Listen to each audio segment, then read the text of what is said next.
Small scale બિઝનેસને એક vast level પર લઈ જઈ શકો. કે અમારું જે વિઝન જે હતું એ સમયમાં અમે જોયું હતું કે અમારે ગ્લોબલ બ્રાન્ડ બનવું છે. એ આજ હું જોઈ રહ્યો છું કે અમે આજ છીએ ગ્લોબલ બ્રાન્ડ. ત્યારે ક્યાં ક્યાં ડીલિંગ થઈ રહ્યું છે? ઇન્ડિયાની બહાર જેમ કે ચાઇના, સ્પેન અને યુએસના માર્કેટમાં કામ કરી રહ્યા છે. એક સ્મોલ ટાઉનમાંથી બહુ ચેલેન્જિંગ બની જતું હોય છે કે દિલ્હી કાર્ટલ કયો કે મુંબઈ કાર્ટલ કયો, એ લોકો એમના વેન્ડર્સનું આખું માર્કેટ એમાં તમને અંદર એન્ટર ન થવા દે. અને BIS દ્વારા સર્ટિફાઈડ પ્રોડક્ટ જ આપણે લેવી જોઈએ. એ પ્રોડક્ટ ખરાબ થવાથી કોઈ માણસને હાનિ નહીં થાય, પણ સરકાર માન્ય હોવી તો જરૂરી જ છે. નકરી આગળ જઈને આપણી માટે હાનિકારક છે. આ બધી પ્રોડક્ટ્સ કે આ બધા સાઉન્ડ નુકસાનકારક છે, તો હજી એના પર જે એકદમ કડકાઈથી પગલાં લેવાવા જોઈએ એ કેમ નથી લેવાતા અને ક્યાં અટકી રહી છે આ વાત? કે જે લોકો આ બધી વસ્તુઓ લઈ એની સિસ્ટમમાં નાખી એનું સાઉન્ડ વધારે ફાસ્ટ વગાડવા માટે થઈને, કોમ્પિટિશન કરવા માટે થઈને આ વસ્તુ યુઝ કરી રહ્યા છે. એરપોડ્સને સાંભળવાનો એક જે વોલ્યુમનો લેવલ હોય છે એ પણ ક્યાંક લોકોની જાગૃતતા માટે કે અવેરનેસ માટે એ પણ ધ્યાનમાં રાખવું ખૂબ જ જરૂરી છે, કારણ કે એ પણ કાનને નુકસાન કરતું હોય છે. કે ગવર્મેન્ટ સર્ટિફાઈડ નથી પ્રોડક્ટ અને જે લારીમાં ને એમાં વેચાઈ રહી છે, તો એ લોકો માટે ખૂબ જ હાનિકારક છે, ના લેવી જોઈએ. એટલે ભવિષ્યમાં આપણે બીજા દેશો પર ડિપેન્ડન્સી ઘટી જશે. જ્યાં સુધી સિલિકોન વેફર્સ ભારતમાં બનતા નહીં થાય ત્યાં સુધી ભારતમાં ચિપ્સ માર્કેટ ડેવલપ થવું થોડું અઘરું દેખાય છે મને. અમેઝિંગ સાઉન્ડ એક્સપિરિયન્સ આજના યુથને મળે કે જે કોન્સર્ટ લવર્સ છે, તો એવું કંઈક એનલેબ્સ વિચારી રહ્યું છે અથવા તમારા માઇન્ડમાં કંઈક એવા થોટ્સ ચાલતા હોય તો એ વસ્તુ ઉપર અમે કામ કરી રહ્યા છીએ અને 99% અમે લોકો એ વસ્તુ એચીવ કરી ચૂક્યા છે. એનલેબ્સથી એનબઝ કેવી રીતે એનબઝ એનલેબ્સથી અલગ છે?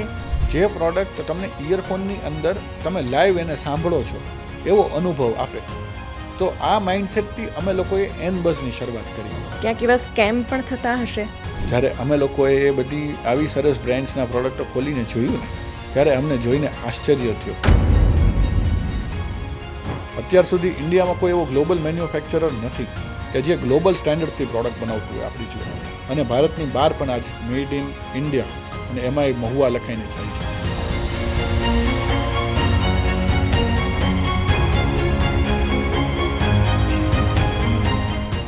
સ્મોલ ટાઉનમાં મોટા સપના થોડા જોવાય.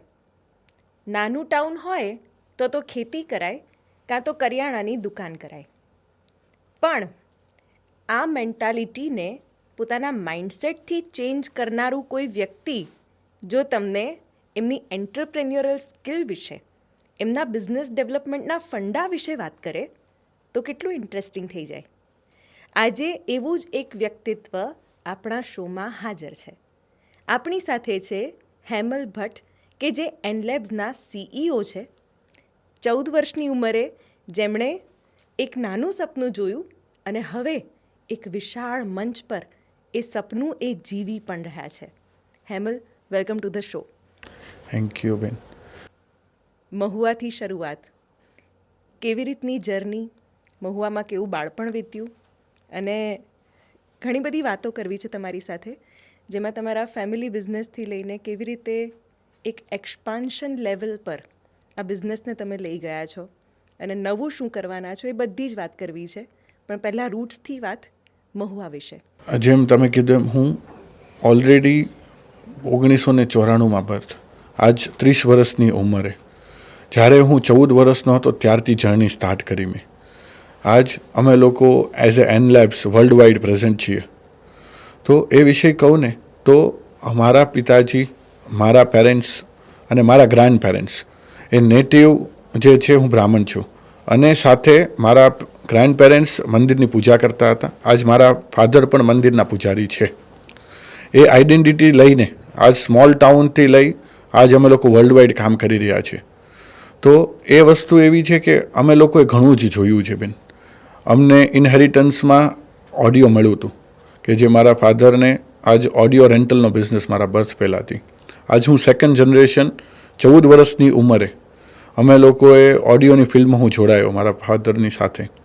હવે એ ઓડિયોની ફિલ્ડને હું ધીમે ધીમે આગળ વધારતા અમે લોકો ઓડિયો ટ્રેડિંગમાં આવ્યા, ત્યાંથી ઓડિયો ઇમ્પોર્ટ્સમાં આવ્યા અને આજ ઓડિયો વિઝ્યુઅલ પ્રોડક્ટ્સના ઇન્ડિયાના one of the biggest manufacturer છીએ અને ગ્લોબલ માર્કેટ્સ માટે પ્રોડક્ટ બનાવી રહ્યા છીએ. ઓકે, તમારી બ્રાન્ડ હવે ગ્લોબલ થઈ ગઈ છે, પણ મહુવાના તલગાજરડામાં તમારું યુનિટ છે, રાઈટ? તલગાજરડા નામ આવે એટલે જે સ્પિરિચ્યુઅલ કનેક્ટ ધરાવે છે, એટલે સત્ય, પ્રેમ, કરુણાની ગંગોત્રી જ્યાંથી વહે છે એની વાત આવે. પણ એ જગ્યાએથી એક સપનું જોવાયું અને કેવી રીતે એનું એક ગ્લોબલ વિઝન ડેવલપ થયું. મહુવામાં રહીને તમે ભણ્યા પણ હશો, તમારું સ્કૂલિંગ પણ ખાસું ઇન્ટરેસ્ટિંગ રહ્યું છે કે જેમાં તમે 12th પછી તમે ભણવાનું પણ છોડી દીધું છે. તો કોઈ એવા સોસાયટીયલ તમારા પર પ્રેશર આવ્યા હોય કે ભણીશ નહીં, ડિગ્રી નહીં હોય તો શું કરીશ, કોણ લગ્ન કરશે, આવી બધી વાત પણ આવી જશે. પણ એની વચ્ચે કેવી રીતે આ બિઝનેસનું એક વિઝન ડેવલપ કર્યું, ઇન્સ્પાયર તમને શું કર્યું? જો બેન, અમે એક બહુ જ નાના ફેમિલીમાં મારો જન્મ, મેં કીધું. હવે હું જે ફેમિલીમાંથી આવું છું ત્યાં અમે બહુ જ લો પ્રોફાઇલ રહેવાનું, બહુ જ લો ઇન્કમ ફેમિલી. ધીમે ધીમે અમારા ફાધર અને એમને બિઝનેસ સ્લોલી રેન્ટલનો, ભાડાનો, સાઉન્ડ સિસ્ટમનો ધંધો ચાલુ કર્યો. હવે એ ધંધામાંથી ધીમે ધીમે અમને ભણાવ્યા, કરાવ્યા. હવે અમે 10 પાસ કર્યા, મેં ઇંગ્લિશ મીડિયમમાં, પછી 12 પાસ થયું. પણ હવે પછી કોલેજ જ્યારે આવ્યું ત્યારે કોલેજની ફી ભરવાના પૈસા નહોતા. તો હવે એવું વિચાર્યું કે હવે આપણી પાસે પૈસા છે નહીં, તો ધીમે ધીમે આપણે ધંધે લાગી જઈએ, આપણેથી જેટલું બી કામ થાય એટલું કરતા જઈએ, કે આપણા પેરેન્ટ્સને આપણે થોડા હેલ્પફુલ રહીએ. તો એ વિઝનથી પછી મેં 12થમાં મારી સ્કૂલિંગ ઇંગ્લિશ મીડિયમમાં બહુ સારી એવી પર્સન્ટેજથી પૂરી કરી. પછી કોલેજમાં જવું હતું, પણ કોલેજ માટે મેં કીધું પૈસા નહીં. તો પછી એવું વિચાર્યું કે કંઈ વાંધો નહીં, આપણે થોડું થોડું આપણું સાઉન્ડ સિસ્ટમનું બિઝનેસ ડેવલપ કરીએ. તો મેં સાઉન્ડ સિસ્ટમનું જ્યારે હું મારા પપ્પાના એમને પ્રોગ્રામ કરતા તો હું સાથે જતો, એમાંથી મને થોડું ઘણું શીખવા મળેલું. અને એ નોલેજને મેં થોડું કરતાં આગળ વધારતા અમે લોકોએ એવું વિચાર્યું કે હવે અમે સાઉન્ડ સિસ્ટમ ભાડામાં જે અમારે તકલીફ આવે છે, કે મેજર પ્રોબ્લેમ શું હતો કે અમે જે કોઈ પપ્પાનો બિઝનેસ અર્નિંગ આવે તો અમારી અડધું તો મેન્ટેનન્સમાં વયું જાય, કે હવે આ બધી સાઉન્ડ સિસ્ટમને મેન્ટેન કરવી, લોકોને એ વસ્તુને બરાબર રાખવી, એને રિપેરિંગ આવે, એ બધી વસ્તુમાં એટલો ખર્ચ જતો કે અમારી કમાણી કરતાં તો જાવક વધી જાય. તો એ ધ્યાનમાં લઈને અમે એવું વિચાર્યું કે ભાઈ આપણે કોઈ એવી વસ્તુ બનાવીએ કે વેચીએ કે જેનીથી જે સાઉન્ડવાળા મિત્રો છે, જે કે અમારી ઉપર વીતી છે, એ આગળ બીજા કોઈ ઉપર ના વીતે. આજે હું કોલેજ ડ્રોપ આઉટ છું, મને કોલેજમાં જવાનો સ્કોપ નથી મળ્યો કારણ કે પૈસા નહોતા. તો હવે બીજા કેટલા એવા ફેમિલીઝ હશે જે આ લાઇનમાં જોડાયેલા છે. તો અમે એવું માઇન્ડસેટ રાખી અને ધીમે ધીમે અમે ઓડિયોના ટ્રેડિંગમાં અને એમાં એન્ટર થયા. બિલકુલ. અને જ્યારે હેમલ સ્ટીરિયોટાઇપ્સ તોડવાની વાત આવે ત્યારે પોતાના પર પણ એક પ્રેશર રહેતું હોય છે. તમે યુવા પેઢીની વાત કરી, આજની જનરેશનની વાત કરી, અને કોવિડ પછીની સિચ્યુએશન તો એવી છે કે બધાનું એક એન્ટરપ્રેન્યોર બનવાનું સપનું હોય જ છે. તો એનલેબ્સની જર્ની સાથે કનેક્ટ કરીને તમારો એક એક્સપિરિયન્સ એવી રીતે કહો કે શું કરવું જોઈએ, શું ક્લેરિટી હોવી જોઈએ તમારા મગજમાં, જેથી કરીને તમે એક સ્મોલ સ્કેલ બિઝનેસને એક વાસ્ટ લેવલ પર લઈ જઈ શકો. એટલે તમારી એક એન્ટરપ્રેન્યોરલ જર્ની વિશે પણ અમારા દર્શકોને વાત કરો. અમે લોકોએ જ્યારે 2014માં ઓડિયો બિઝનેસ સ્ટાર્ટ કર્યો ત્યારે અમે બી નહોતું વિચાર્યું કે અમે આ સ્ટેજ ઉપર હશું. તો જર્નીમાં કહું તો 2014માં અમે લોકો ઓફિશિયલી સેલ્સમાં આવ્યા, ટ્રેડિંગમાં. હવે 2014થી અમે લોકો 2015-16માં એક સારી એવી ફોરેનની બ્રાન્ડ છે બ્રાઝિલની, એના અમે લોકો કમ્પોનન્ટ્સ ઇન્ડિયામાં ઇમ્પોર્ટ કરીને વેચતા હતા. જે વસ્તુ મેં 2019 સુધી સરસ રીતે કર્યું. પણ 2019માં અમને એવું થયું કે હવે હું આ વસ્તુ તો કરું છું, પણ હું ફોરેન ઉપર ડિપેન્ડન્સી ક્યાં સુધી, હું બહારના લોકો કે બહારની કંપની ઉપર હું ક્યાર સુધી ડિપેન્ડન્ટ રહીશ. એટલે ત્યારે મેં એવું વિચાર્યું કે ભાઈ હું મારી પ્રોડક્ટ અલગ ડેવલપ કરું ને એવી ડેવલપ કરું જે ઇન્ડિયન કસ્ટમર્સને ધ્યાનમાં રહીને હું વેચી શકું, અને એ લોકોને લીધા પછી મેન્ટેનન્સ કે જે પ્રોબ્લેમો આવે છે બીજામાં એ અમારામાં ના આવે. તો એ વિઝનથી અમે લોકો એનલેબ્સને ચાલુ કર્યું. આજ 21 જૂન 2019માં અમે લોકોએ વર્લ્ડ મ્યુઝિક ડેના દિવસે એને રજીસ્ટર કરી કંપનીને, અને અમે એ વિઝનથી લાગી ગયા કે આપણે કંઈક એવી પ્રોડક્ટ બનાવી છે જેનીથી આખી ઇન્ડસ્ટ્રી ગ્રો થાય, ખાલી અમારો ગ્રોથ નહીં, ઇન્ડસ્ટ્રીનો ગ્રોથ થાય. એ અમે માઇન્ડસેટ લઈ અને 2019માં સ્ટાર્ટ કર્યું. હવે ત્યાર પછી જેમ તમે જાણો છો કોવિડ આવ્યું. કોવિડના ટાઈમમાં અમે લોકોએ અમારી પૂરી મહેનત જે છે રિસર્ચ અને ડેવલપમેન્ટ ઉપર લગાડી, કારણ કે અમને બધા જ રિસોર્સિસ એ સમયમાં મળી ગયા. કારણ કે બધા જ ફ્રી હતા તો અમને ટોટલ રિસોર્સિસ મળ્યા, અમે એને યુટિલાઇઝ કર્યા. અને જ્યારે 2021ના એન્ડમાં પ્રોપર માર્કેટની ઇકોનોમી સ્ટેબિલાઇઝ થઈ ઇવેન્ટની, ત્યાર સુધીમાં અમારી પાસે એવી પ્રોડક્ટ્સ હતી કે જે આખા ઇન્ડિયામાં નહીં, વર્લ્ડ વાઇડ અમે લોકો માર્કેટ કરી શકીએ અને વેચી શકીએ. બસ અમે એક જ વસ્તુ જોયું છે કે અમારું જે વિઝન જે હતું એ સમયમાં અમે જોયું હતું કે અમારે ગ્લોબલ બ્રાન્ડ બનવું છે. એ આજ હું જોઈ રહ્યો છું કે અમે આજ છીએ ગ્લોબલ બ્રાન્ડ. બિલકુલ. અત્યારે ક્યાં ક્યાં ડીલિંગ થઈ રહ્યું છે અને કેવી રીતની અત્યારની સ્થિતિને તમે જોઈ રહ્યા છો? કારણ કે અત્યારે એન લેબ્સ ક્યાં છે, જો એન લેબ્સના CEO તરીકે તમે કહો તો? અત્યારે બેન છે ને, અમે લોકો એવું જોઈએ છીએ કે અત્યાર સુધી 2023 સુધી અમે લોકો ઇન્ડિયામાં મેન્યુફેક્ચરિંગ કરતા હતા. 2023માં અમે ભારતના સૌથી મોટા એમ્પ્લીફાયરના નિર્માતા બન્યા. હવે એ કરતાં કરતાં હવે હાલ અમે લોકો 2025 આજે આપણે જોઈ રહ્યા છીએ, તો એ સમયમાં અમે લોકો ઇન્ડિયાની બહાર જેમ કે ચાઇના, સ્પેન અને યુએસના માર્કેટમાં કામ કરી રહ્યા છીએ. અને હજી અમે લોકો ઈસ્ટ એશિયા અને મિડલ ઇસ્ટ જે છે એની ઉપર ફોકસ કરી રહ્યા છે કે આવતા 5 વર્ષમાં અમે લોકો ગ્લોબલી બધા જ કન્ટ્રીઝમાં અવેલેબલ હોઈએ. બહુ વિશાળ કોમ્પિટિશન છે. તમે જે પ્રોડક્ટમાં છો એમાં તો મોટા મોટા હાથી અત્યારે પગ જમાવી જ ચૂક્યા છે. એન લેબ્સ કઈ રીતે નવું છે? તમે તમારા જ એક માર્કેટિંગ ફંડામાં એવું કહી રહ્યા છો, અધર્સ રીબ્રાન્ડ વેન એન લેબ્સ રીઇન્વેન્ટ્સ. હા, કેવી રીતે આ કોન્ફિડન્ટલી તમે કહી શકો છો અને એનું પ્રૂફ શું કે યુ આર યુનિક? જો અમે લોકો છે ને આ પોતે પ્રોડક્ટ ડિઝાઇન કરીએ છીએ સ્ક્રેચમાંથી. પ્રોડક્ટને અમે લોકો ડેવલપ કરીએ છીએ. ડેવલપ કરી અમે જેનું ટેસ્ટિંગ એવી રીતના કરીએ છીએ કે જે માર્કેટમાં ટેસ્ટ થાય પ્રોડક્ટ. ત્યારબાદ એ ટેસ્ટિંગમાં જે કોઈ ખામીઓ છે એ ખામીઓ સોલ્વ કરીએ. પાછી પ્રોડક્ટ રીટેસ્ટિંગમાં જાય. રીટેસ્ટિંગમાં જઈને જ્યારે પ્રોડક્ટ ફિનિશ થાય ત્યારે એ પ્રોડક્ટ જે છે એને અમે એવી રીતના ડિઝાઇનિંગમાં ધ્યાન દેતા હોઈએ છીએ કે લોકોને જ્યારે એ પ્રોડક્ટ એ યુઝ કરે તો એની અંદર જે લાગેલા કમ્પોનન્ટ્સ હોય એ જેનેરિક હોય, કે જ્યારે ક્યારે બી એમનીથી પ્રોડક્ટ ખરાબ થાય, કારણ કે ઇલેક્ટ્રોનિક વસ્તુ છે આજની તો 10 વર્ષ પછી ખરાબ થવાની છે, તો જ્યારે એ વસ્તુ ખરાબ થાય ત્યારે એ સમયમાં પણ એ ઇઝીલી રિપેર થઈ શકે. સાથે અમારી જે પ્રોડક્ટ છે ને એ પ્રોડક્ટ બધાની જ છે, એવું નથી અમારી એકની પ્રોડક્ટ છે વર્લ્ડમાં, પણ બધાની પ્રોડક્ટમાં અમારી પ્રોડક્ટમાં ફરક એક જ છે બેન, કે એ અમારી જે પ્રોડક્ટ છે એ પ્રોડક્ટમાં અમારો અનુભવ સાથે છે.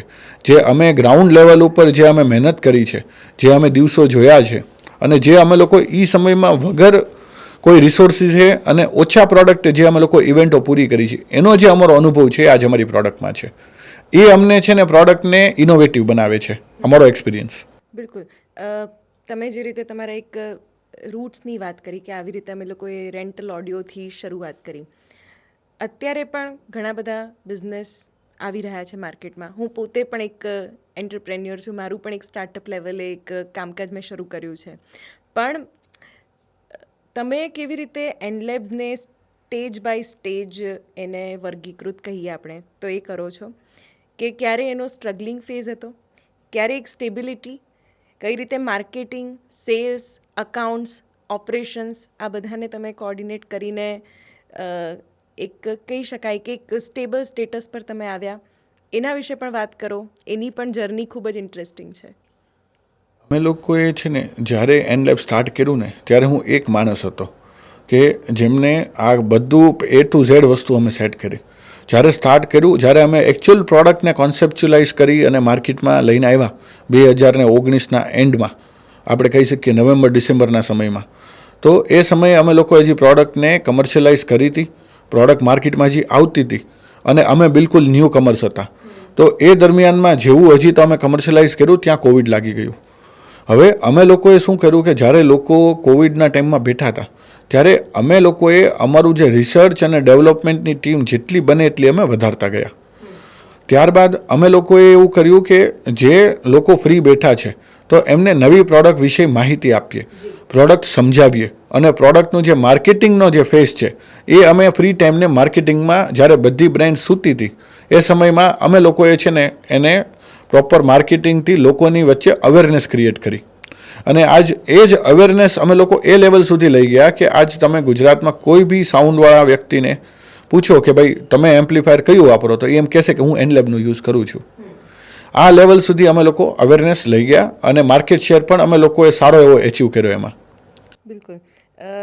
ઘણી બધી વખત એવું પણ થતું હોય છે કે ટીમ બિલ્ટઅપ કરવામાં ખૂબ જ સ્માર્ટલી કામ કરવું પડતું હોય છે, કારણ કે when a person comes to a business ઓનરને જ બધું કરી લેવું હોય છે કે હું સેલ્સ પણ સંભાળી લઈશ, માર્કેટિંગ પણ સંભાળી લઈશ, એનું પ્રમોશન પણ કરી લઈશ, પણ એ શક્ય નથી. તો એનલેબ્સ એક ટીમની રીતે કઈ રીતે વર્કઆઉટ કરે છે, પ્લસ ટીમમાં શું શું એક્સપર્ટીઝ તમે જુઓ છો અને કેવી રીતે એ તમારી પ્રોડક્ટને બીજી પ્રોડક્ટથી સ્ટેન્ડ આઉટ કરે છે? અમારી પાસે છે ને, જ્યારે મેં કીધું એમ 2019માં તો હું એક જ હતો જે બધું વર્ક કરતો હતો. અમે સ્લોલી ટીમ બિલ્ટઅપ કરતા ગયા. 2021 જ્યારે માર્કેટ સ્ટેબિલાઇઝ થયું 2021ના એન્ડમાં, ત્યારે અમારી પાસે એક ડેડિકેટેડ સેલ્સ ટીમ હતી જે સેલ્સ કરતી હતી. ત્યારબાદ જ્યારે 2022 આવ્યું કે જ્યારે માર્કેટ ફૂલ ફ્લેજ હતું, ત્યારે અમે લોકોએ બધા જ ડિપાર્ટમેન્ટલ વાઇઝ અને corporate structure wise work start કર્યું, જેમાં રિસર્ચ એન્ડ ડેવલપમેન્ટ ટીમ છે, જેની અંદર માર્કેટિંગની એક ડેડિકેટેડ ટીમ છે, એક ડેડિકેટેડ ટીમ એવી છે જે સોશિયલ મીડિયા અને તમારી વેબસાઇટ્સને એ બધું જોવે છે, એક ટીમ છે જે માત્ર ગ્રાફિક્સનું વર્ક કરે છે, અને એક ટીમ એવી છે જે સપોર્ટ અને આફ્ટર સેલ સર્વિસ જોવે છે. એમ બધું થઈને આજ અમારી 70થી 75 જણાની ઇન્ડિયામાં ટીમ છે. અને આની સિવાય અમારા જે આઉટસાઇડ ઇન્ડિયાના જે રિસોર્સિસ છે, જેમ કે અમારે જે ઓવરસીઝ જે કોઈ અમારા સ્ટાફ છે, જે વેન્ડર્સ છે, એ લોકોની રિસર્ચ ટીમને પણ અમે ફૂલ પ્લેજ યુટિલાઇઝ કરીએ છીએ કે અમે લેટેસ્ટ ટેકનોલોજી ઇન્ડિયામાં લાવી શકીએ બધાથી પહેલાં અને લોકોને આપી શકીએ. નેટવર્ક અને કનેક્શન્સ, એક્સપ્લોરેશન, એ પણ મેં જેવી રીતે શોના સ્ટાર્ટિંગમાં જ કીધું કે એક સ્મોલ ટાઉનમાંથી બહુ ચેલેન્જિંગ બની જતું હોય છે. તો કેવી રીતે અલગ અલગ બ્રાન્ડ્સને કે અલગ અલગ B2B જે કસ્ટમર્સ છે એને તમે અપ્રોચ કરો છો, અને એની પણ કંઈક સ્ટાઇલ હશે જે તમે એનલેબ્સના એક્ઝામ્પલથી સમજાવી શકો, અને જે આજના જે એન્ટરપ્રેન્યોર છે ને જે તમારી ઇન્ડસ્ટ્રીમાં ઝંપલાવવા માંગે છે એના માટે પણ કંઈક ઉપયોગી હોય, તો એ કંઈક થોડુંક વધારે વિસ્તારથી સમજવા માંગીશું, કારણ કે ઇટ્સ અ હ્યુજ પ્રોસેસ. અમારી માટે જ્યારે અમે લોકોએ પ્રોડક્ટને કમર્શિયલાઇઝ કરીને, ત્યારે લોકોને ગળે નહોતું ઉતરતું કે શું મહુવામાં કે મહુવા જેવા સિટીમાંથી કોઈ પ્રોડક્ટ બહાર આવી શકે ખરી જે ઇન્ડિયામાં કે વર્લ્ડમાં જઈ શકે. અમે જ્યારે અમારા સ્પેસિફિકેશન્સ ને જે કંઈ સ્પેક્સ છે રિલીઝ કરતા હતા, લોકોને એમ લાગતું હતું આ બધું ખોટું છે, આ ઇન્ડિયન પ્રોડક્ટ જ હોઈ ન શકે, કે ઇન્ડિયામાં આવું કંઈ બનાવી જ ના શકાય. અમે આ બેરિયરથી આવ્યા છીએ. એમાંય એક કાર્ટલ પર્ટિક્યુલર, કે દિલ્હી કાર્ટલ કયો કે મુંબઈ કાર્ટલ કયો, એ લોકો એમના વેન્ડર્સનું આખું માર્કેટ, એમાં તમને અંદર એન્ટર ન થવા દે, કે એમના કોઈ વેન્ડર જો અમારી પ્રોડક્ટનું પ્રમોશન બી કરે ને તો એમને માલ દેવાનું બંધ કરી દે. એ કાર્ટલમાંથી અમે લોકો 2022 સુધી નીકળ્યા છીએ. પણ એક સમય આવ્યો કે જ્યારે પ્રોડક્ટ 2019થી જે 2022 સુધીમાં જે પ્રોડક્ટ વેચાણી, જે કસ્ટમરોએ પ્રોડક્ટ લીધી, એ કસ્ટમરોના એવા સરસ રિવ્યૂ હતા કે એમને વર્ડ ઓફ માઉથથી જ પ્રોડક્ટને સ્પ્રેડ કરી છે કે હું આ પ્રોડક્ટ વાપરું છું, મને ગમી, તમારે આ લેવી જોઈએ. અને એમ કરતાં કરતાં લોકો ટ્રાય કરતા થયા. જેમ લોકો ટ્રાય કરતા થયા, લોકોની ડિમાન્ડ્સ આવી કે ભાઈ આ પ્રોડક્ટ આપણે બસાવવી જોઈએ. હવે એમ કરતાં કરતાં વેપારીઓ આવ્યા, કારણ કે કસ્ટમર માગે છે તો વેપારીને તો લાવીને વેચવાનું છે પ્રોડક્ટ. તો એ રીતના અમે લોકો છે ને એન્ટર થયા પ્રોડક્ટમાં. બાકી અમારી માટે જે કોમ્પિટિશન આજની તારીખમાં પણ એટલું બધું હેવી છે કે લોકો ઈચ્છતા જ નથી કે કોઈ સ્મોલ ટાઉન બોય આગળ વધે અને ઇન્ડિયામાં નહીં વર્લ્ડ વાઇડ કામ કરે. મહુવાની વાત કરવામાં આવે તો મહુવાથી નજીક ભાવનગરનું આપણે માર્કેટ લઈએ, પ્લસ આપણે જોઈએ કે અમદાવાદ કે જે એક બહુ મોટો સ્કોપ છે તમારા જેવી પ્રોડક્ટ માટે, કયા કયા બેરિયર્સ છે? તમે કીધું કે સ્મોલ ટાઉનવાળી વાત જે છે એ હજી પણ લોકોના માઇન્ડસેટમાં ઘૂસેલી જ છે.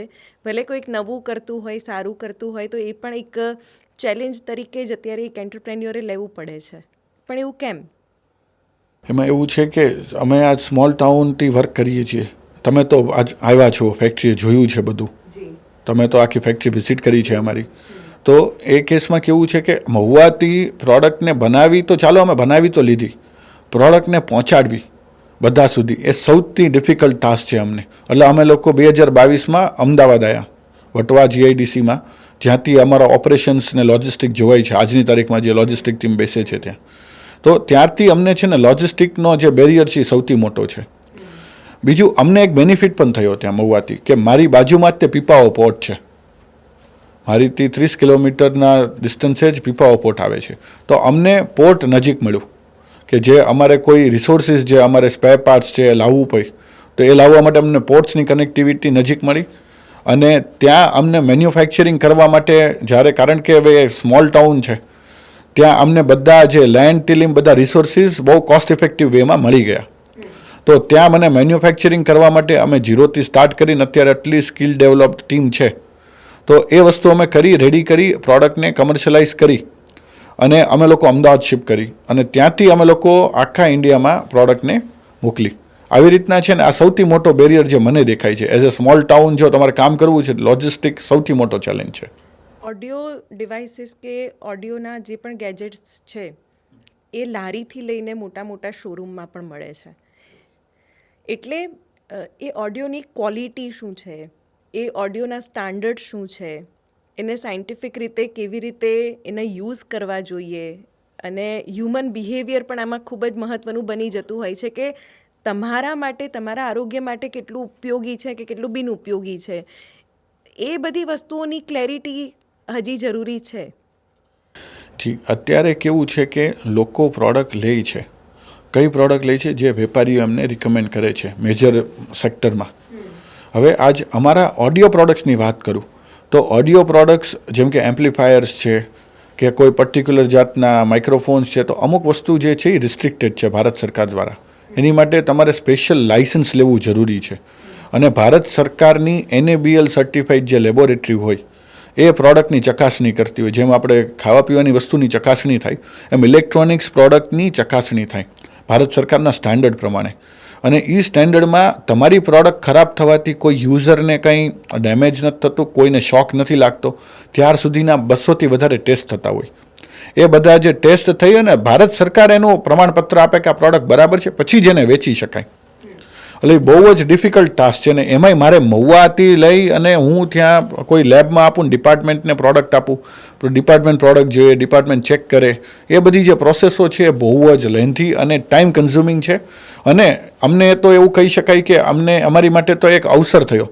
અમને જે લેબ્સ છે એ લોકો પાસેથી શીખવાનું મળ્યું. અમારી પ્રોડક્ટમાં કોઈ ખામીઓ હતી તો એને અમને દૂર કરવા માટે હેલ્પ કરી. તો અમારી માટે તો જેટલા અમે લોકો સર્ટિફાઈડ છીએ અત્યારે સર્ટિફિકેશન્સ છે એને અમને હેલ્પ કરી અમારી પ્રોડક્ટને હજી સારી ડેવલપ કરવા માટે. કારણ કે એ લોકો તો બધાની જ પ્રોડક્ટ તો ચેક કરે છે, એમના ફીડબેક્સ, પછી અમારી પ્રોડક્ટનું ઇમ્પ્રોવાઇઝેશન, પ્રોડક્ટને કેવી રીતના ઓપ્ટિમાઇઝ કરી શકાય. તો એ બધી વસ્તુ અમને લેબથી બી ઘણી મદદ મળી.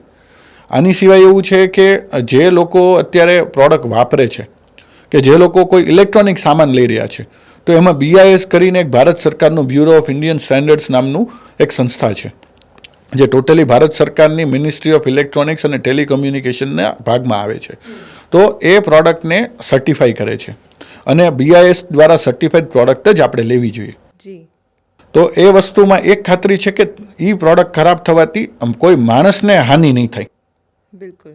આની ખાતરી ગવર્મેન્ટ 100% રાખે છે. અને એ વસ્તુ જે છે એ બહુ જ મેન્ડેટરી છે. આજ જે લોકો વિડીયો જોવે છે કે આપણો પોડકાસ્ટ જે માની રહ્યા છે એમને ખાસ આ વસ્તુ સમજવા જેવી છે કે સરકાર માન્ય પ્રોડક્ટ જ વસાવી જોઈએ. ભલે ભારતમાં બને છે કે બહાર બને છે પણ એ સરકાર માન્ય હોવી તો જરૂરી જ છે. નકર આગળ જઈને આપણી માટે હાનિકારક છે. એમાં તમે સ્ટાન્ડર્ડ સબસ્ટાન્ડર્ડની વાત કરો છો, ગવર્મેન્ટ રિસ્ટ્રિક્શન્સની વાત કરો છો, પણ લોકોમાં હજી એ બાબતની અવેરનેસ નથી. મારા ઇન્ટરેસ્ટના કે ઘણા બધા લોકોના ઇન્ટરેસ્ટની એક વાત છે કે DJ બેન થઈ જાય છે. 10 વાગ્યા પછી એને રિસ્ટ્રિક્ટ કરી દેવામાં આવે છે. અને એ કેમ રિસ્ટ્રિક્ટ કરવામાં આવે છે એ કારણ કોઈને નથી જાણવું. કારણ કે એનો જે સાઉન્ડ છે એ અતિશય હોય છે. ક્યારેક ક્ષણિક બહેરાશ જેવી પણ તમને ફિલિંગ આવતી હોય છે. એટલે ક્યાંક જે સરકાર દ્વારા રિસ્ટ્રિક્શન્સ મૂકવામાં આવ્યા છે એ પબ્લિકના ઇન્ટરેસ્ટમાં, પબ્લિકના સ્વાસ્થ્યને ધ્યાનમાં રાખીને જ મૂકવામાં આવ્યા છે. પણ સવાલ એ છે કે જો આ બધી પ્રોડક્ટ્સ કે આ બધા સાઉન્ડ નુકસાનકારક છે તો હજી એના પર જે એકદમ કડકાઈથી પગલાં લેવાવા જોઈએ એ કેમ નથી લેવાતા અને ક્યાં અટકી રહી છે આ વાત? જો આમાં વસ્તુ એવી છે કે ભારત સરકારની લિમિટ છે. બધા જ સ્ટેટમાં પોતપોતાની ડેસિબલ્સની સાઉન્ડની લિમિટ છે. એ લિમિટથી વધારે સાઉન્ડ ન જવું જોઈએ અને એની માટેની સરકારી ગાઈડલાઇન્સ છે અને અમે તો એ બધી જ ગાઈડલાઇન્સ ફોલો કરીએ છીએ. પણ હવે વાત રહી ક્યાં અટકે છે, તો એક પ્રોડક્ટ છે જેને કહેવાય છે, અમારી લેંગ્વેજમાં કહેવાય છે પ્રેશર મિડ. હવે એ વસ્તુ જે છે ને એ રિસ્ટ્રિક્ટેડ પ્રોડક્ટ છે, જેનો ઉપયોગ છે મિલિટરી સાયરન છે કે એરપોર્ટ ઉપર બર્ડ્સ ભગાડવા માટે, જે બર્ડ્સ ઉડતા હોય એ બર્ડ્સ ના આવે, એ એટલું હેવી એસપીએલનું સાઉન્ડ જનરેટ કરે જેનાથી બર્ડ્સ જે છે એ નોટ ફ્લાઇંગ ઝોનમાં એન્ટર ના થાય, એની માટે બનાવવાની પ્રોડક્ટ છે, જે ભારતમાં 100% પ્રતિબંધિત છે 2019થી, અને એ રિસ્ટ્રિક્ટેડ વસ્તુ છે. પણ આજ અમુક લોકો જે નોર્થ ઇન્ડિયાથી અમુક લોકો એવા છે કે જે પ્રોડક્ટ ગ્રે માર્કેટમાં વેચી રહ્યા છે.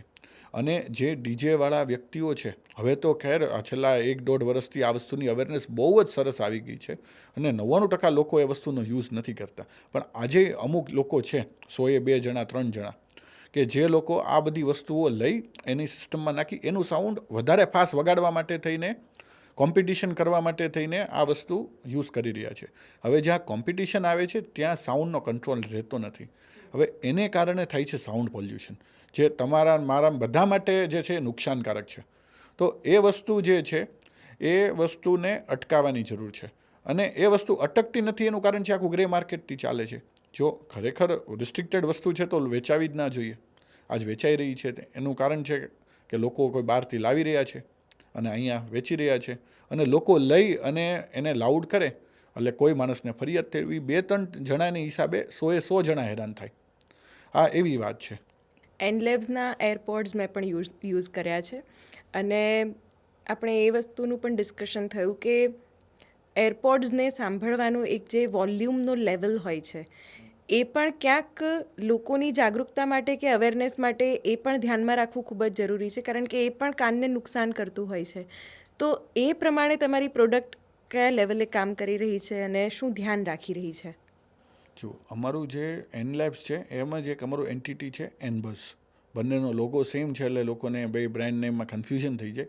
પણ એનલેબ્સ છે એવું જ અમારું એક એન્ટિટી છે એનબસ એવીએલ, જે કન્ઝ્યુમર ઇલેક્ટ્રોનિક્સની પ્રોડક્ટ બનાવી રહી છે. તો એની અંદર અમે લોકો છે ને એરપોડ્સ બનાવીએ છીએ, પછી પાર્ટી સ્પીકર્સ પણ બનાવીએ છીએ, એવી બધી પ્રોડક્ટો છે.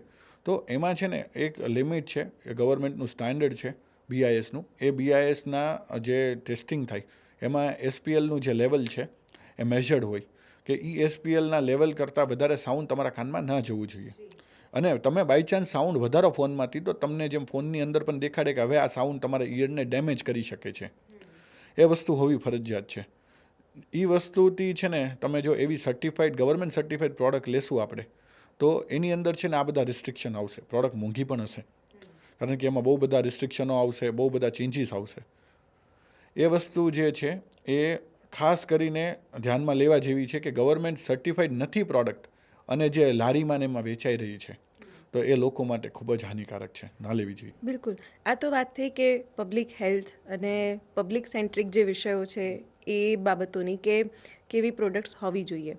પણ એક કસ્ટમર તરીકે સતત નવું ડિમાન્ડ કરવું એ કસ્ટમરનો અધિકાર છે. તો કેવી રીતે તમે તમારી પ્રોડક્ટને સતત ઇનોવેટિવ, એમાં કંઈક ક્રિએટિવ ફીચર્સ એડ કરીને કે કંઈક નવા ઇનોવેશન સાથે કે આઈડિયા સાથે તમે એને પ્રેઝન્ટ કરો છો, અને એ કેટલું ચેલેન્જિંગ છે અને કેવી રીતે તમે એને ફૂલફિલ કરો છો, એ વિશે પણ જાણવા માંગીશું. જો નવું જોવે છે કસ્ટમરને, એ વાત ફેક્ટ છે. આજે અમારા પ્રો ઓડિયોમાં હોય કે કન્ઝ્યુમર ઓડિયોમાં હોય, નવું બધાને જ જોવે છે અને લેટેસ્ટ ટેકનોલોજી જોવે છે. હવે ભારતમાં રહીને પ્રોડક્ટ બનાવીને એટલે એક સૌથી મોટો ગેપ છે ઇકોસિસ્ટમમાં આપણી પ્રોડક્ટની, મેન્યુફેક્ચરિંગની. કારણ કે ભારત છે ને હવે છેલ્લા 10 વર્ષથી સ્ટાર્ટઅપ ઇન્ડિયાથી ધીમે ધીમે મેન્યુફેક્ચરિંગ ગ્રો કરી રહ્યું છે. હજી ગ્રોન અપ નથી. આખી ઇલેક્ટ્રોનિક્સની ઇકોસિસ્ટમ બનતા હજી 10 વર્ષ થશે. તો હવે જ્યાં સુધી આખી ઇકોસિસ્ટમ તમારા દેશમાં તમારી પાસે એક્સેસિબલ નથી, જેમ કે આજ હું તમને દાખલા તરીકે કહું તો સેમિકન્ડક્ટર, એના વેફર્સ, હવે તો ધીમે ધીમે સેમિકન્ડક્ટર્સ બનતા થઈ ગયા છે ઇન્ડિયામાં, હજી વેફર્સ નથી બની રહ્યા. જેમ વેફર્સ બનશે એના એમ એ પ્રોડક્ટ નવી ભારતમાં ઇનોવેટ થશે. જેમ ઇનોવેટ થશે એટલે એ પ્રોડક્ટને લાગેલી આખી ફાઇનલ પ્રોડક્ટ, કે કોઈ ફોર એક્ઝામ્પલ એક ચિપ છે નાની એવી, તો અવળી સાઇઝની ચિપમાંથી આખું જે મોટી પ્રોડક્ટ બનાવી શકાય.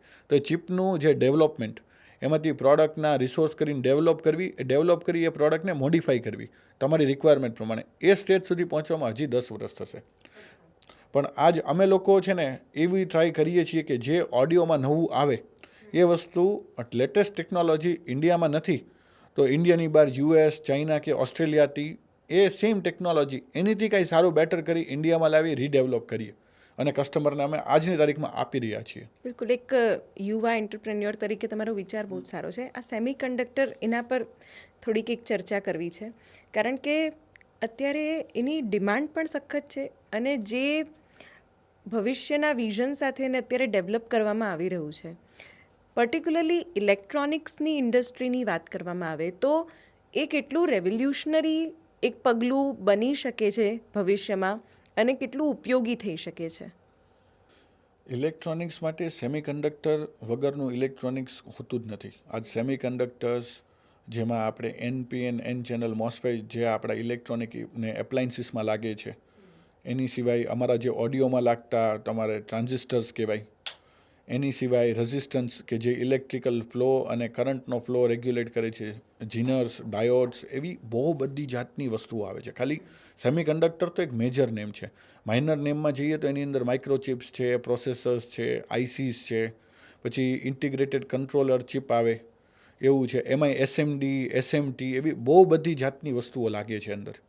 જે ટેકનિકલ ટર્મ્સમાં આપણે વાત કરીએ ને તો આખો દિવસ ઓછો પડે. બિલકુલ, એટલે ભવિષ્યમાં આપણે બીજા દેશો પર ડિપેન્ડન્સી ઘટી જશે અને ઇન્ડિયા જ એક મોટું હબ બની જશે, એવી જે વાત કરવામાં આવે છે એ કેટલી ફળીભૂત થશે? ભારત સરકાર એટલો સરસ પ્રયત્નો કરી રહી છે, જે આપણે આજ ગયા વર્ષે હું સેમિકોન ઇન્ડિયામાં બી વિઝિટ કરી મેં અને હું ત્યાં ગયેલો અને અમે જોયા છે ઇનોવેશન સેમિકન્ડક્ટર્સ માટે. આજે આપણા ગુજરાતમાં સેમિકન્ડક્ટર બની રહ્યા છે, જેમ કે સુરત છે, ત્યાં મોટા મોટા સેમિકન્ડક્ટર ચિપ્સના પ્લાન્ટ બની રહ્યા છે અને એ લોકો પ્રોડક્શન પણ કરી રહ્યા છે, એટલે બહુ સારી વાત છે. પણ હજી સિલિકોન વેફર્સ માટે ભારતમાં હજી તકલીફ છે. એ જ્યાં સુધી સિલિકોન વેફર્સ ભારતમાં બનતા નહીં થાય ત્યાં સુધી ભારતમાં ચિપ્સ માર્કેટ ડેવલપ થવું થોડું અઘરું દેખાય છે મને. ઓકે, ઘણી બધી વસ્તુઓ નવી નવી થઈ રહી છે, પણ અમુક બિઝનેસીસ ઘણા બોરિંગ થઈ જતા હોય છે. તમે પણ એક એ પ્રક્રિયામાંથી નીકળી ચૂક્યા છો, કારણ કે તમારા ફાધર જે વસ્તુ કરતા હતા એને તમારે એવી ને એવી આગળ નથી લઈ જવી. તો અત્યારે તમારા બિઝનેસમાં કે તમારી ઇન્ડસ્ટ્રીમાં એવા બોરિંગ બિઝનેસીસ કેટલા અને એમાં હવે નવીનતાની શું જરૂર છે? અત્યારે જેમ મેં કીધું એમ અમે લોકો રેન્ટલ કંપની હતા. આજ અમે 2020 સુધી મેં પોતે રેન્ટલ કંપનીમાં કામ કર્યું છે અને હું આગળ લઈ ગયો. પણ કોરોના પછી તો જેમ બધા જાણે છે ઇવેન્ટ બંધ થઈ ગયા અને પછી ઇવેન્ટ પછી હવે અમે લોકોએ સ્કોપ ઓફ વર્ક ચેન્જ કર્યું, એટલે અમે લોકો થોડા વધારે ડેવલપ થયા. હવે હાલ અત્યારે કેવું છે કે અમારી ઇન્ડસ્ટ્રીની અંદર લોકોને ટેકનોલોજી જોઈએ છે. લોકોને હવે એવું જોઈએ છે કે આપણે મોબાઈલ ફોનથી પ્રોડક્ટને વાપરી શકીએ, વાયર લગાડ્યા વગર આપણે જે છે પ્રોડક્ટને આખી જે છે પ્રોગ્રામ કરી શકીએ, સેલ કરી શકીએ, કન્ફિગર કરી શકીએ અને ઇઝ ઓફ વર્કિંગ. કે આજ સાઉન્ડવાળા માણસને કેવું હોય કે આજે એમને પ્રોગ્રામમાં જવાનું છે, દાખલા તરીકે એમને સાંજના 6 વાગ્યાના સંગીતનો પ્રોગ્રામ છે મેરેજમાં અને એ બપોરના 12 વાગે જે છે લગ્ન ગીતનો પ્રોગ્રામ પતાવીને આવી રહ્યો છે, તો એને 12 વાગે પ્રોગ્રામ ફિનિશ થાય ત્યારથી પૂરું કરીને 6 વાગ્યામાં સાંજે 6 વાગે બીજો પ્રોગ્રામ એને ચાલુ કરવાનો છે. તો એ દરમિયાનમાં એનો સમય ટ્યુનિંગ, ટેસ્ટિંગ અને બેલેન્સિંગમાં ના બગડે. તો એ જે સમય એનો બચે, જે એનો મેન પાવર બચે અને જે ઇઝીલી કામ થઈ શકે, એની ઉપર અમે લોકો વર્ક કરી રહ્યા છીએ અત્યારે, જે બીજી કોઈ બિઝનેસીસ નથી કરી શકતા હાલ અને કરવા માટે ઈચ્છે પણ છે, કારણ કે એમની પાસે પોતાનું કંઈ મેન્યુફેક્ચરિંગ નથી, રીબ્રાન્ડેડ પ્રોડક્ટ્સ છે, એટલા માટે એ લોકો આગળ નથી વધી રહ્યા. બિલકુલ, એક ખૂબ જ સરસ તમે તમારા એક્સપોઝમાં ને એ બધામાં કરતા હોવ છો, એક એક્સપિરિયન્સ ઝોન. એ એક્સપિરિયન્સ ઝોન શું છે? કારણ કે ઘણા બધા નામાંકિત લોકો ત્યાં આવે છે, સાઉન્ડ ટેસ્ટિંગના બધા એક્સપેરિમેન્ટ્સ થતા હોય છે. કેવી રીતે એનો રિસ્પોન્સ તમને મળી રહ્યો છે અને આ આઈડિયા કેવી રીતે મગજમાં આવ્યો? અમે લોકો છે ને બધા જ એક્ઝિબિશન્સમાં પાર્ટિસિપેટ કરીએ છીએ ઇન્ડિયામાં અને ગ્લોબલી. હવે પ્રોબ્લેમ એવો થાય છે કે ત્યાં વસ્તુ મેં મૂકી છે મારી, જેમ કે મેં મારું કોઈ સ્પીકર બનાવેલું મેં ત્યાં મૂક્યું છે, પણ હવે સ્પીકર જ્યાં સુધી લોકો અવાજ ના સાંભળે ત્યાં સુધી એમને કેમ ખબર પડે કે મારી પ્રોડક્ટમાં શું નવું છે, કે એને મારી પ્રોડક્ટ શું કામ લેવી જોઈએ? તો આ ચેલેન્જ અમને ઠેઠ સુધી આવતો હતો, કારણ કે અહીંયા કોઈ બી ટ્રેડ શો હોય તો એમાં સાઉન્ડ વગાડવાની તો મનાઈ હોય, લોકો તો વાતચીત કરતા હોય. તો અમને લોકોને એક એવું થયું, તો અમે છે ને એ માટે જે ઓર્ગેનાઇઝર હતા એક્સપોના, એમને અમે રિક્વેસ્ટ કરી કે તમે આવું કંઈ તમે વિચારો. તો અમને એક પર્ટિક્યુલર જગ્યા આપી પાર્કિંગમાં, એક મસ્ત ડોમ બનાવીને કે તમે આ જગ્યા છે, તમે આ જગ્યાની અંદર સાઉન્ડ સિસ્ટમ તમારી વગાડી શકો. તો અમે એ વસ્તુને એક સ્ટેપ આગળ લઈ ગયા. અમે સાઉન્ડ સિસ્ટમ તો વગાડી જેમ બધા જ વગાડતા હતા, પણ અમે લોકોએ એક એક્સપિરિયન્સ ઝોન ક્રિએટ કર્યું. કેવી રીતના કે ત્યાં મારી સાઉન્ડ સિસ્ટમ લગાડેલી છે, ત્યાં નામાંકિત બધા આપણા કલાકારો ઇન્ડિયાના જે ટોપ નોચ આર્ટિસ્ટો છે પરફોર્મ કરી રહ્યા છે, અને એ પ્રોડક્ટ ઇન્ડસ્ટ્રીના લોકો સાંભળી રહ્યા છે, ઓડિયન્સ નહીં.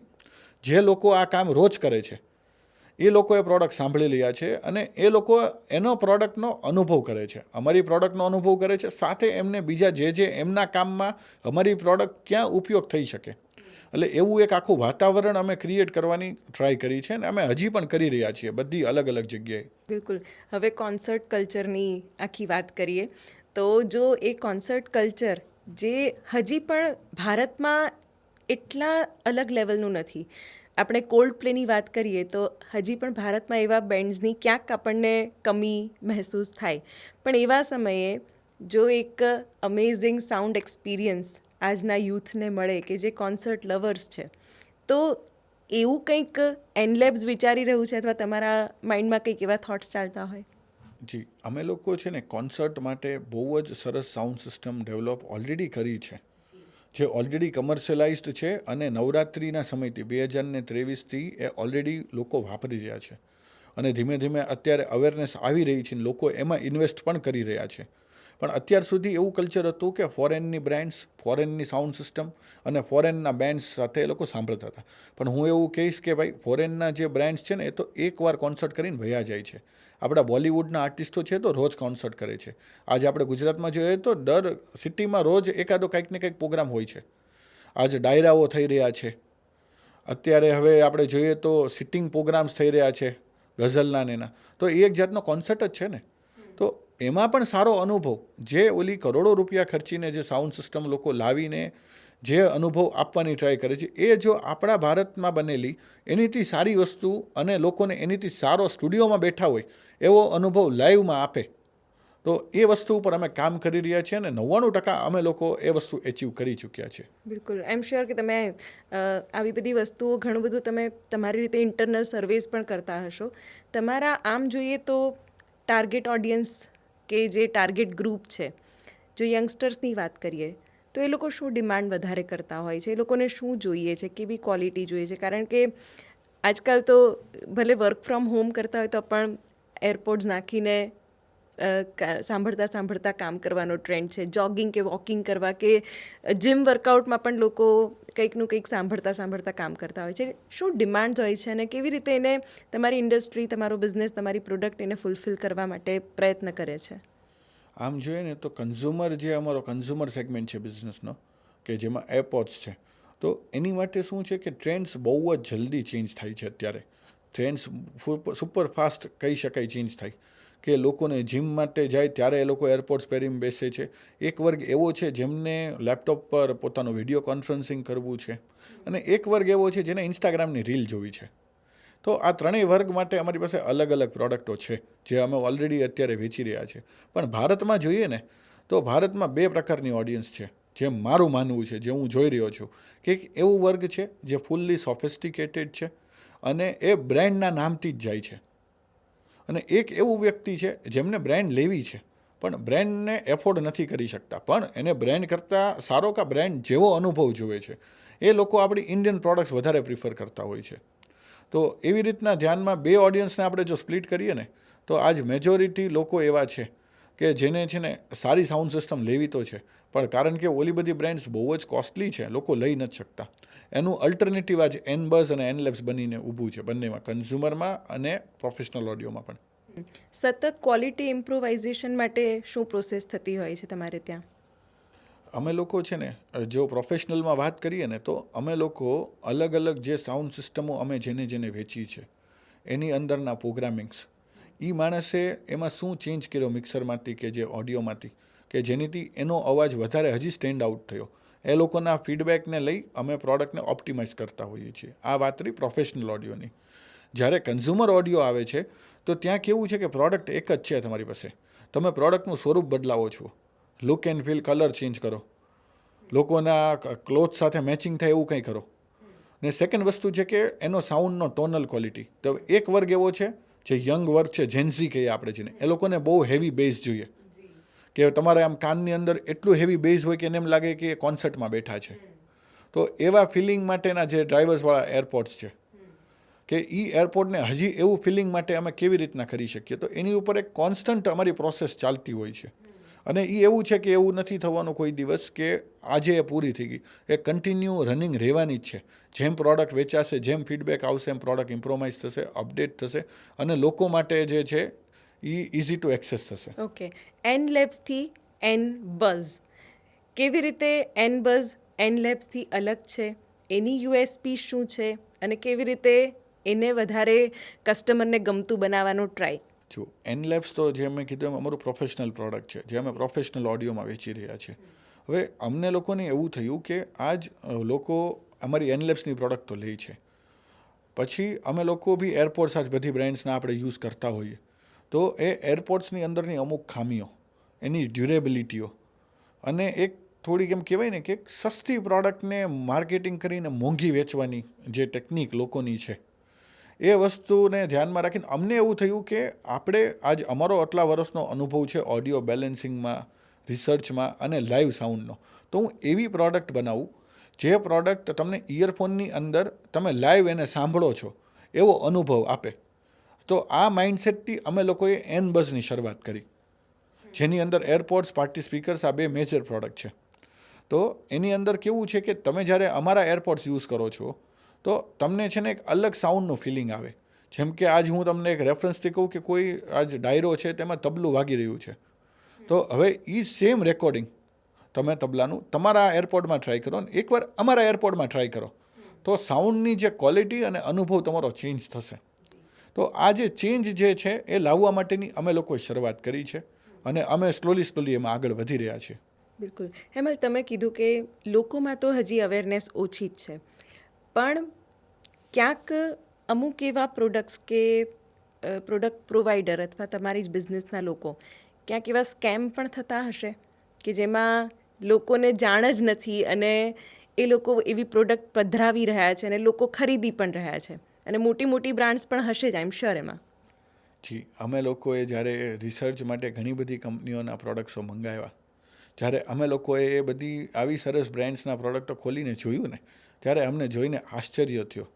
એમાં અમુક પ્રોડક્ટ્સ તો એવી હતી જેમાં લખ્યું છે મેડ ઇન ઇન્ડિયા, અને અંદરથી કોઈ તમને થર્ડ કન્ટ્રીની પ્રોડક્ટ નીકળે અને એ ઉપર બોક્સ લગાવી દીધું. અને આવા બી સ્કેમ્સ થઈ રહ્યા છે માર્કેટમાં. આની ઉપર ચોક્કસપણે છે ને લોકોએ જાગૃત થવાની જરૂર છે, અને એ પ્રોડક્ટ જ્યારે એ ખરીદે ને ત્યારે ભલે પ્રોડક્ટ કોઈ બી હોય, પણ મિસબ્રાન્ડ કરી કે તમને કોઈ ખોટું બોલીને વેચવામાં આવતી હોય ને, એ પ્રોડક્ટ લેવાથી બચજો. હું તો એટલું જ કહીશ. હવે આવા સિનારીઓમાં ટકવું કેટલું ચેલેન્જિંગ? જો એ બધા તો એવા બ્રાન્ડ્સ છે કે જેની પાસે વેન્ચર કેપિટલિસ્ટના અબજો રૂપિયા પડ્યા છે, જે પૈસા બગાડી રહ્યા છે આપણા પબ્લિકના, ઇન્વેસ્ટરોના, અને એ કોઈ બી ભાવમાં તમને પ્રોડક્ટ પધરાવી રહ્યા છે, અને એ જે પૈસો આવે છે એ વિદેશ જઈ રહ્યો છે આપણી પાસેથી, વિદેશી બ્રાન્ડ પાસે પૈસા જઈ રહ્યા છે.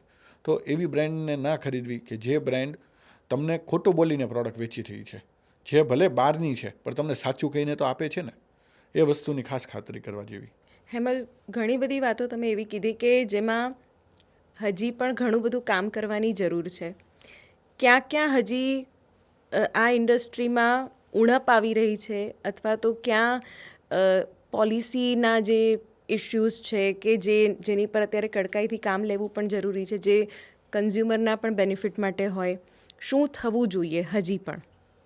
જો સરકાર એની પૂરતી મહેનત કરે છે, ભારત સરકાર એટલી પ્રોએક્ટિવ છે, એક્ટિવની પ્રોએક્ટિવ છે કે ગવર્મેન્ટ બધી જ રીતના મહેનત કરી રહી છે અવેરનેસ લાવવાની, લોકો વચ્ચે જાગૃતતા લાવવાની, અને even brands as a brand હું પણ પૂરી મહેનત કરું છું કે લોકોને જાગૃતતા આવે કે સાચું શું છે, એ શું લઈ રહ્યા છે, અને શું એ વસ્તુ એમની માટે બરાબર છે કે નહીં.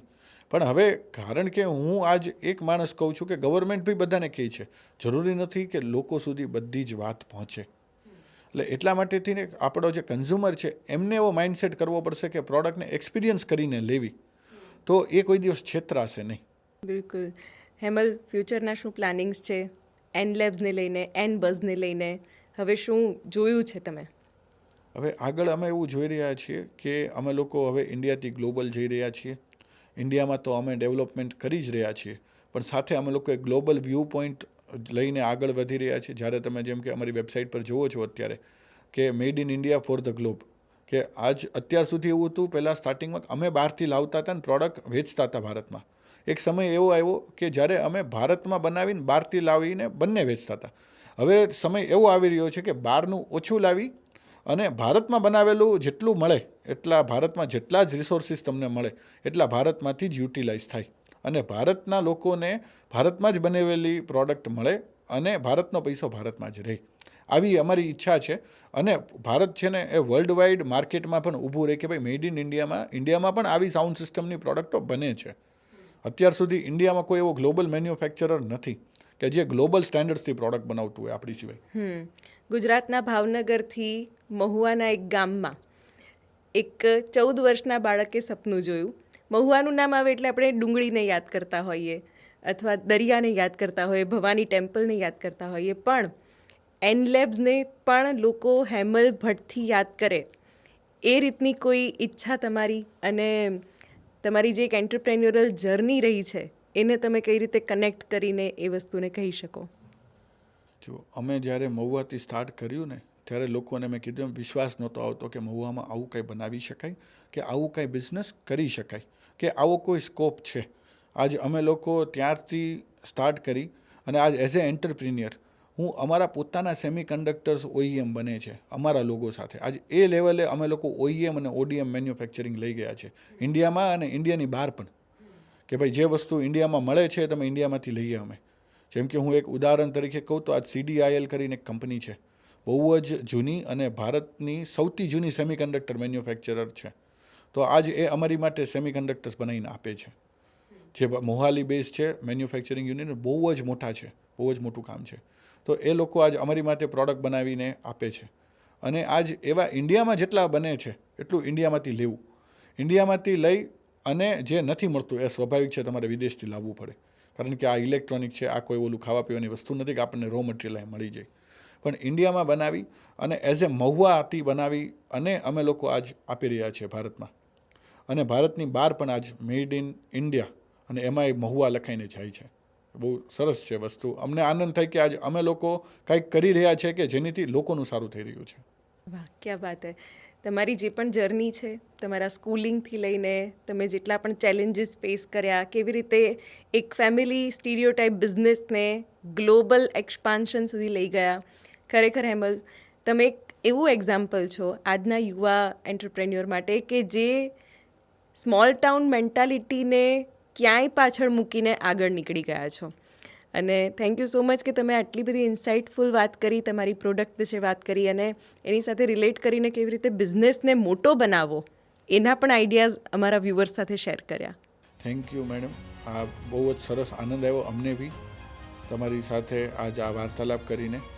અને સાથે જેમ મેં કીધું એમ અમે લોકો હજી ગ્લોબલ એક્સપેન્શન જોઈ રહ્યા છીએ. આગળ જઈને ઘણું બધું નવું innovative made in India products આવવાનું છે. અને આજ હું કહીશ કે ભારત આખા વિશ્વનું સૌથી મોટું કન્ઝ્યુમર છે. In terms of population Bharat સૌથી મોટું કન્ઝ્યુમર છે. તો ભારત માટે બનેલી પ્રોડક્ટ અને ભારતમાં બનેલી પ્રોડક્ટથી વધારે કંઈ કહી ન શકાય. અને એવી ઈચ્છા રાખું છું કે આગળ જઈને હજી આપણે સાથે કંઈક હજી બીજી વાર્તાલાપ કરશું કે જે વધારે ઇનોવેટિવ હોય, જેમાં આપણા વ્યુઅર્સને વધારે પડતી ડિટેલ પણ મળે અને ઇનડેપ્થ નોલેજ પણ મળે.